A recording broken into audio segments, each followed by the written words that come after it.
114 شوي دي او د هغې ملزمان چې دی هغه موږ په هغه ټایم باندې اریسټ کړي دي او تاحال هغه په جیلونو کې پراته دي. دغسې 324 ورته موږ وایو اقدام قتل. اقدام قتل زموږ سره هم 3 شوي دي، د هغې ملزمان هم ګرفتار دي او په جیلونو کې پراته دي. دغسې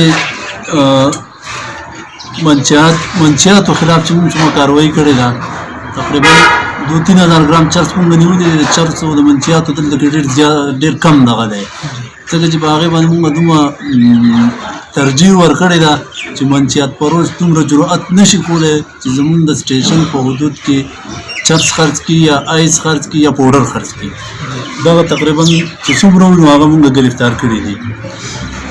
دغسې موږ بیا د ټمبر سمګلینګ چې کوم کېږي سلیپرانه د هغو خلاف موږ کاروایانې کړي دي. په هغې کې په زرګونو سلیپر چې دي هغه موږ نیولي دي او د هغې خلاف باقاعده موږ مقدمات رجسټر کړي دي او څه فارسټ ډپارټمنټ ته حواله کړي دي، څو خلاف موږ FIR یې کړي دي.